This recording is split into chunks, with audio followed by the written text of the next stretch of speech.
This video will be in Finnish. I'm recording this first in my stories here on Instagram, and then I'm going to be making it a full video like I've been usually doing lately. So if you are an English-speaking person, I will try to add the English subtitles to this video so you can check out if I can hopefully get it to work, because I'm not sure how it works yet, but I will see into it as soon as I can. Eli tämä video on nyt suomeksi erityisherkille, empaateille. Suomessa meillä ei yleensä tunneta sanaa empaatti, mikä on mulle tosi vaikea. Ja sekin on yksi syy, miksi mä oon itse lähtenyt enkuksi tekemään mun sisältöä.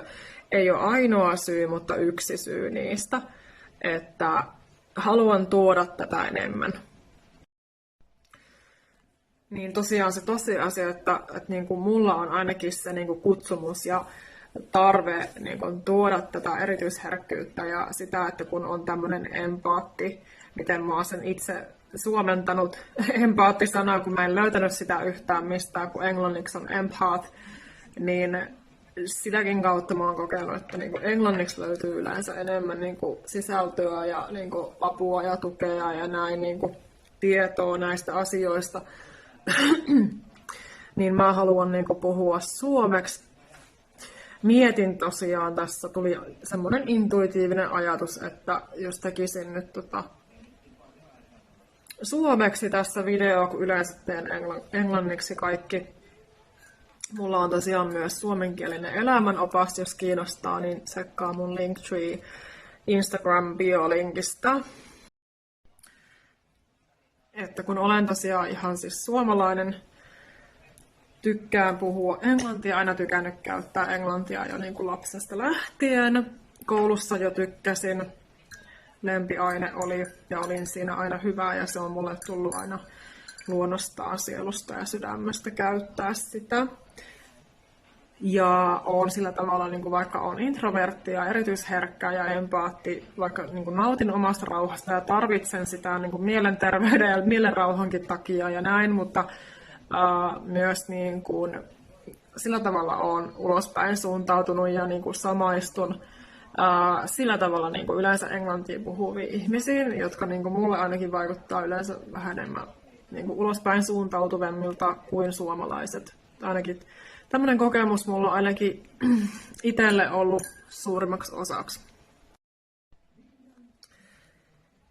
Eli jos kiinnostaa sisältö, jos tunnistat itsesi, että oot erityisherkkä, empaatti, niin kuin minä, oot hengellinen, koet olevasi Jumalan valittu, myös ehkä tähteläinen maa-enkeli, niin kuin mä oon, että sulla on se vahva herkkyys ja tunne-elämä ja herkästi välität muista ihmisistä ja herkästi tulee ylistimulantteja liikaa, jos tulee vaikka paljon hoidettavia asioita, niin herkästi väsyt ja ärsyynnyt näistä. Että voi olla erilaisia häiriö-ärsytystekijöitä, mitkä vaikuttaa sun päivittäiseen elämään. Ja ymmärrät yleensä kaikkia, oot se empaattinen ystävä, auttaja, tuki, kumppani yleensä ollut ihmisille, mutta sitten taas ihmiset ei tue sua. Kaipaat tosiaan rauhaa ja hiljaisuutta ja turvaa ja suojaa, varsinkin kun oot ollut vaikka koulukiusattu, niin kuin mä olin kiusattu, kaltoin kohdeltu. Ehkä suhun on jopa käyty tosiaan fyysisesti käsiksi, niin kuin mun oma äiti kävi minuun käsiksi, kun mä olin lapsi. Mä oon ollut seksuaalisesti ahdisteltu jo 4-vuotiaana päivähoidossa esimerkiksi jo muuta tämmöistä kaikkea manipuloivaa, alistavaa kohtelua saanut liikaa osakseni koko elämäni ajan. Nyt mä oon tosiaan 42 tässä, kun mä tätä videota nauhoitan. Oon tätä mun YouTubea ja online presenssiä tässä nyt rakennellut tosiaan viime vuosina aika aktiivisesti, vaikka on ollutkin kaikenlaisia takapakkeja vastassa ja vastoinkäymisiä. Tosiaan, jos nämä aiheet resonoi, niin mun YouTube-kanavalla on yli 1000 videota, niin siellä mä sinne olen tehnyt kortteenkelitulkintoja, intuitiivisia tulkintoja. Yleensä mä pystyn näkemään asioita ja myös tuntemaan asioita. Ja oon tehnyt selvänäkötyötäkin netissä aikaisemmin, mutta se oli mulle ihan liian raskasta. Että mä sielläkin jouduin kiusatuksi, että mä en ole sitä tehnyt enää. Että mä teen vaan nyt tätä omaa työtä, niin mä oon kirjoittanut tosiaan englanniksi suomeksi kirjat, elämänoppaat, jotka auttais nimenomaan näissä teemoissa, kun on ollut narsistisesti kaltoinkohdeltu ja kiusattu ja näin, että on henkistä väkivaltaa ollut aivan liikaa herkän ihmisen elämässä. Niin näissä teemoissa autan ja valmennan ja ohjaan ja opastan. Täällä on nyt aivan hirveä myräkkä sadepäivä, aivan synkkä harmaa sadepäivä menossa. Ja kuten kuuluu tuossa taustalla, niin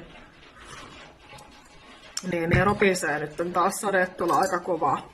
Näköjään vähän tunnelmaa tähän videon taustalle. Että tällä kertaa ei musiikkia. Kun välillä soitan musiikkia taustalla kotona, kun nauhoitan videoita tai sitten soivat kulhot, joka on hyvin hoitava ääni. Tykkään kans niistä mun kissojen kanssa ja sitten välillä handpaniakin kuunneltu, että niitäkin saattaa kuulua. Tai sitten luonnon ääniä, niin kuin eilen pidin päällä semmoista kissa-tv-videota, niin luonnon ääniä kuulu, lintujen ääniä taustalla. Semmoinen ajatus, kun mä aina jaan näitä mun aitoja ajatuksia ja downloadeja, mitä mä saan, koska mä oon kanava Jumalalle, niin työskentelen Jumalalle, niin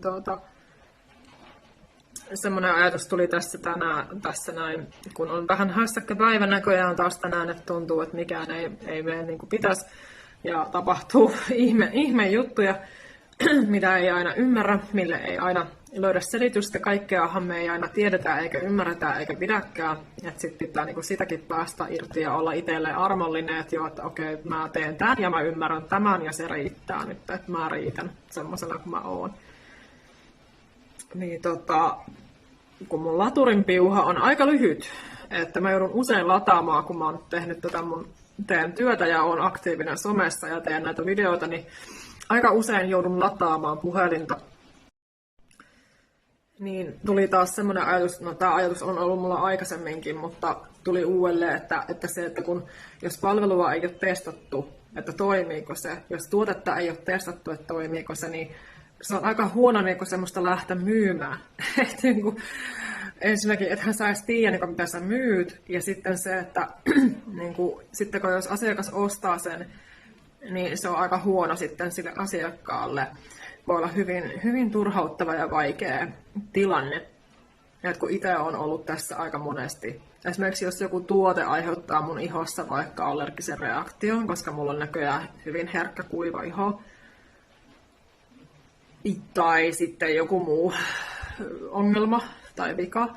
Et nytkin tässä laturin piuhassa, niin mä joudun pitämään tätä, kun tää on niin lyhyt tää piuha, niin se ei meinaa riittää lattialta tähän, missä mä nyt istun. Niin no mä oon onneksi ostanut apua tähän, että mä oon ostanut semmoisen jatkopiuhan tähän USB-piuhaan, että se kyllä ihan auttaa, se vähän hidastaa sitä lataamista vaan, mutta ihan kyllä siis on toiminut ainakin tähän asti, että sen jos jaksasin laittaa tähän, niin saan sitä lisää pituutta, mutta se, että tämä oma laturi, kun on kuitenkin näin lyhyt, vaikka mukamas pitäisi olla pitkä, mutta ainakin tähän mun käyttöön tosiaan, kun aktiivisesti luo sisältöä puhelimellaan, käyttää usein puhelinta, niin kyllähän sen rupeaa pikkasen turhauttamaan, jos jatkuvasti joudut ensinnäkin lataamaan ja sitten se piuha on vielä liian lyhyt. Siis piuha on vielä kaiken lisäksi liian lyhyt, että sä joudut kikkailemaan sen kanssa, että sä saat videon tehtyä puhelimella. Että tulipahan taas tämä justiin mieleen, että esimerkiksi mun palveluissa, niin mulla on testatut palvelut, koska mä oon itse todiste, että mun työ toimii, koska mä oon itse joutunut itseäni auttamaan, kun ei ole ollut ketään ymmärtämässä ja tukemassa ja auttamassa silloin, kun mä oon sitä eniten tarvinnut.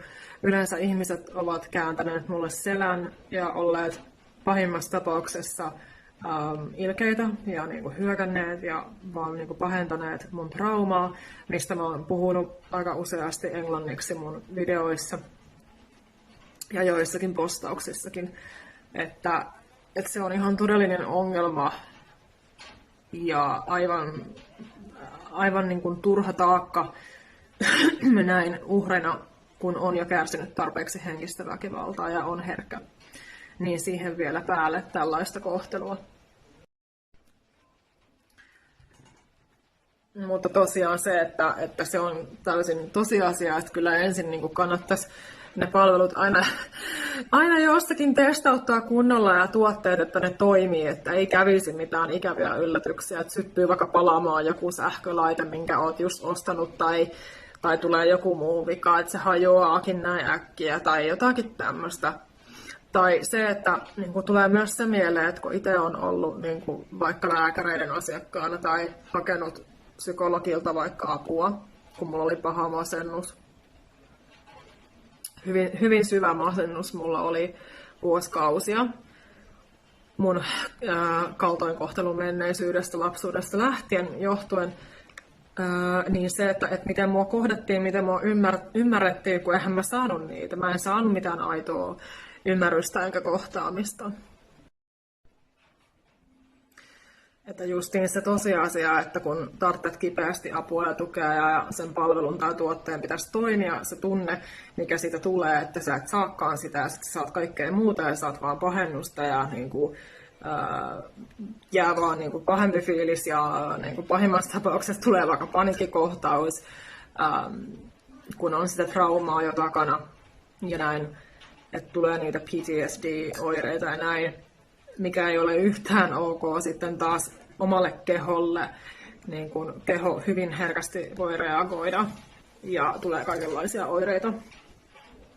Niin kuin esimerkiksi mulla on hirveän kuiva iho, niin mun iho on reagoinut vaan, että on tullut kuivuutta lisää ja kutinaa ja punotusta ja ärsytystä ja näin. Ja sitten mä joudun hyvin paljon niin kuin hoitamaan taas itseäni ja mun ihoani ja käyttämään paljon efforttia siihen. Mutta tosiaan siis se justiin, että sitä toki painotan, että siis jos yhtään niin kuin mun energia ja mun tarina ja mun jutut resonoivat, niin kyllä rohkaisen, että tuu seuraamaan mua Threadsissa ja Instassa ja YouTubessa ja tykkäämään näistä mun jutuista ja jakamaan, jos sulla on sielunveljiä, sielunsiskoja, jotka vois kans näistä tykätä, mitä mä puhun ja kirjoitan. Ja tosiaan osta mun kirja suomeksi tai englanniksi. Totta kai voit ostaa vaikka molemmat. Ne on ihan saatavilla tosiaan netistä ja voi tilata itselle, jos haluaa ihan sen kannellisen version. Ja sitten tosiaan niin teen näitä yksilövalmennussessioita myös. Et tosiaan niin paljon saat varmasti apua, jos katsot mun videoita ja luet mun postauksia. Mä oon hyvin paljon jakanut ilmaiseksi arvokasta tietoa, opastusta, ohjeistusta, empaattista tukea ja apua. Mutta totta kai siis myös niin kuin se, että mä oon yrittäjä ja tää on mun työkutsumus, että teen tätä auttamisvalmennustyötä tosiaan elämäntapavalmentajana ja ratkaisupohjaisena terapeuttina, että jos tarvitset lisää empaattista tukea ja apua nimenomaan sun elämän kanssa, sulla on näitä ongelmia, minkä kanssa painit ja mun jutut resonoi, niin kyllä rohkaisen, ota yhteyttä, tosiaan hae työskentelemään mun kanssa. Jos kiinnostaa kuulla mun taustatarinasta lisää, niin mä oon siitä jakanut postauksella esimerkiksi Instagramissa englanniksi. Ja vähän totta kai on myös infoa siellä YouTubessa videoiden alla. Ja postauksissa jaan tietysti palasia myös ajatuksistani ja välillä omasta tarinasta. Mutta tosiaan, että yksi ei tarvitse kärsiä, että täälläkin on minulta apua saatavilla, että jos yhtään tosiaan niin tunnistat itsesi, että oot tämmöinen herkkis ja kärsinyt ja oot hyvä sydäminen, empaattinen auttaja, mutta niin kun mietit, että kuka auttaa sua ja oot niin kun väsynyt olemaan itkuinen ja paniikissa ja yksin, niin tosiaan autan kyllä sinua. Mä oon tosiaan omin voimin niin kun käytännössä yksin selvinnyt syvästä masennuksesta, kaikesta häpeästä, tuskasta, pelosta, epävarmuudesta, kaikesta semmoisesta tuhoavasta energiasta. Mä olin hyvin masentunut vielä 2010 ja sen jälkeen ollut mun hengellisellä polulla heräämässä sitten ja niin kuin heräsi se halu, niin kuin syttyi se halu niin kuin lähteä muuttamaan mun elämää ja niin kuin olemaan enemmän oma aito itseni. Mä oon hyvin positiivinen, hauska ollut aina lapsesta lähtien, vaikka mä en hirveästi puhunut aina ihmisille, että introvertti silleen, mutta muuten niin kuin, on ollut aina semmoinen ilo ja voima niin kuin mussa, joka mä uskon, että meissä maa-enkeleissä ja Jumalan valituissa yleensä on, että niin kuin meillä on herkkyys ja myös semmoinen ilo ja rakkaus ja rauha on meissä. Ja tosiaan siis jos kiinnostaa, niin laitat DM-viestiä Instagramissa, voit laittaa, jos tulet seuraamaan mua ja haluat tietää, jos sulla on jotain kysymyksiä mielessä, että haluat ystävällisesti lisää infoa niin kuin mun palveluista. Esimerkiksi jos joku mietityttää, mitä sä et niin kuin löydä jo. Mä oon kirjoittanut sinne mun hakulomakkeeseen aika paljon infoa, että mitä mä tosiaan tarjoan, ja olen puhunut ihan mun videoissa ja postauksissakin tästä tosiaan, että tätä valmennusta tarjoan ja ratkaisupohjaista terapiaa, että kaikki ratkaisuthan löytyy sinusta itsestä sisältä, mutta mä oon siinä vaan niin kuin oppaana vieressä sitten auttamassa. Ja teen tosiaan myös näitä enkelihoitoja ja enkelitulkintoja ja näitä mun intuitiivisia tulkintoja, jos kiinnostaa. Ja sitten meditaatiovideoita on myös tehnyt.